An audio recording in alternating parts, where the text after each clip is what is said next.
Hola, ¿cómo están? Mi nombre es Vanessa Brambilia, soy operadora en Psicología Social y soy la coordinadora del presente taller.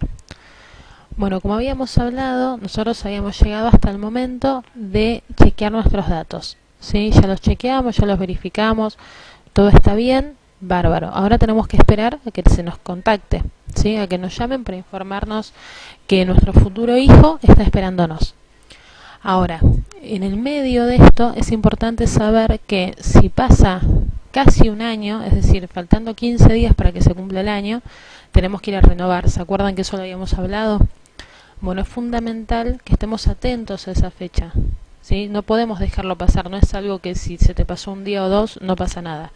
Si se te pasó un día, dos, un mes, dependiendo de algunos juzgados, hay algunos que si vos justificás que tuviste algún problema de salud o algo, no es tan complicado, pero en otros juzgados sí. Entonces, en lugar de arriesgarnos a eso y a tener que realizar todo el trámite otra vez, porque se toma como que se venció, estemos atentos y 15 días antes o 20 acerquémonos. También tengamos en cuenta el tema de las ferias judiciales, ¿sí? Son unas cuantas cosas que tenemos que tener en mente como para que no se pierda, digamos, ese lugar entre comillas que tenemos. Después ese es otro tema importante. Muchas veces se dice, no, hay muchísimos papás en espera. Sí, es verdad, hay muchos papás en espera, hay muchos niños que esperan una familia. ¿Qué pasa? No es que uno va a estar en el número 20 y otro papá en el número 60. ¿Sí? Al juez le llega una carpeta, en esa carpeta tiene la información de un niño. Supongamos que en este caso es un solo niño. Un niño de 9 años. ¿Sí? Un niño varón, 9 años, con determinada situación personal. El juez, ¿qué hace? Toma esos datos de ese niño y va a verificar en la base de datos del lugar en el que él vive, en el lugar que él reside, si tengamos en cuenta que depende del lugar donde está el niño, no de donde somos nosotros. Del lugar donde está el niño va a buscar el papá o los papás que ese niño necesita. Supongamos que dentro de todas las personas que están esperando adoptar en esa provincia, no encuentra un perfil de papás que él considere apto, va a empezar a buscar de otros juzgados de otras provincias. ¿Sí? Para eso también va a servir esa clave que a nosotros nos dan, para que ese juez también pueda empezar a buscar desde ahí.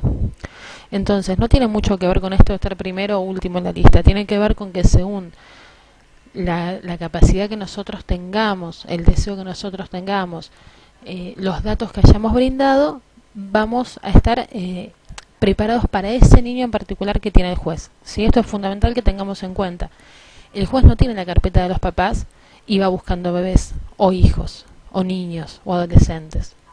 Es al revés. Al juez le llega una carpeta de un menor y en base a ese menor va a buscar una familia que sea la adecuada. ¿Correcto?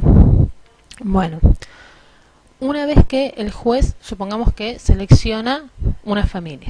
Bueno, alguien del juzgado se va a contactar con nosotros. ¿Sí? Cuando nos llaman no nos van a decir, mira, resulta que hay un menor, no te dan esa información, te piden que te acerques al juzgado.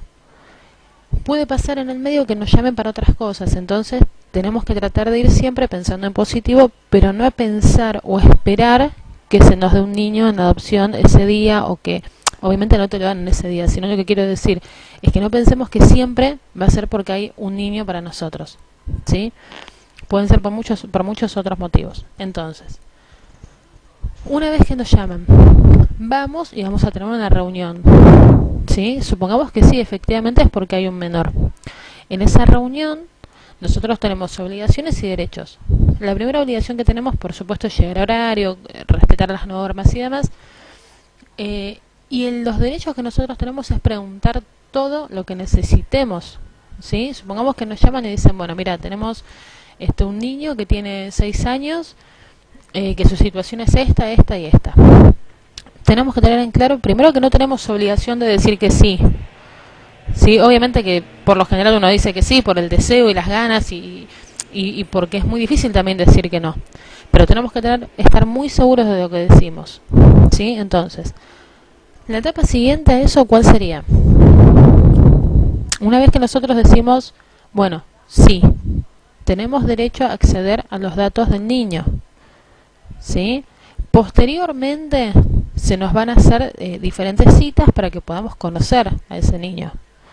siempre por supuesto con toda una serie de cuidados, ¿no? Entonces, la primera cita por lo general se da en el hogar. Nosotros vamos al hogar, conocemos a ese niño y paulatinamente se hace lo que es el proceso de vinculación, ¿sí? Que es esto que veníamos hablando un poco en el foro, de conocer al niño, el niño nos conoce y se va generando un vínculo. Después paulatinamente uno puede ir a una plaza, o pueden ir a comer afuera, o hacer toda una serie de cosas normales de cualquier familia en definitiva. Hasta que llega un momento donde el juez entrega a ese menor en guarda preadoptiva. ¿Qué es esto? La guarda con fines adoptivos es el periodo previo al inicio del juicio de adopción, ¿sí? Que va a ser de 6 meses como mínimo a 1 año como máximo, en el cual el adoptante tiene al menor bajo su guarda.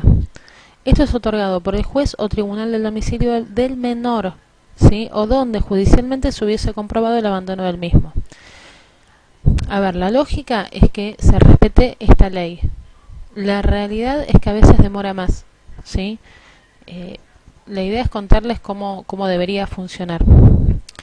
Para esto sí van a necesitar un abogado. ¿Se acuerdan que cuando hablábamos en principio de los trámites que no hacía falta un abogado? Bueno, para esta etapa sí ya corresponde tener un abogado. Posteriormente, la otra etapa que viene a continuación es el hecho de hacer el juicio de adopción. El juicio de adopción lo que hace es que confiere tanto a los adultos como al menor los mismos derechos que tiene cualquier padre y cualquier hijo. Va desde, por ejemplo, lo que tiene que ver con la herencia, hasta la opción del menor de cambiar su apellido si así lo desea, o agregar a su apellido actual el apellido de sus padres actuales. ¿Se entiende? Asimismo, el menor también tiene derecho a hacer un cambio de su nombre por completo. Supongamos que el menor se llama Juan y desea llamarse de otro modo, también lo puede cambiar, ¿sí? Lo importante del juicio de adopción es que tenemos que tener en cuenta que es legalmente lo que va a hacer es conferir la filiación, ¿sí? La patria potestad, o sea, es toda una cuestión legal que es muy importante, que es muy esperada por los padres y que en el caso de los niños, si los niños comprenden cuál es la situación según su edad, también es algo muy esperado y provoca por supuesto muchísimas ansiedades, que es lógico. Tengamos en cuenta que acá estamos hablando de lo que sería la adopción plena y no la adopción simple, ¿sí? La adopción simple también por supuesto tiene un juicio de adopción, valga la redundancia, pero en este caso estamos hablando puntualmente de la adopción plena.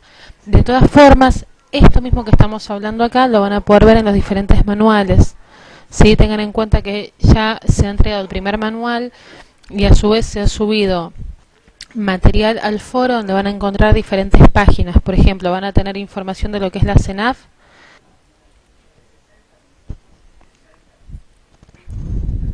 asimismo van a tener información referida a lo que es el registro único de adoptantes, ¿sí? Tengan en cuenta que hay algunas provincias que adhieren y algunas provincias que no. ¿Qué quiere decir esto? Las provincias que sí adhieren son aquellas donde la información que nosotros entregamos, ¿se acuerdan de la clave, la famosa clave de la que ya hablamos varias veces?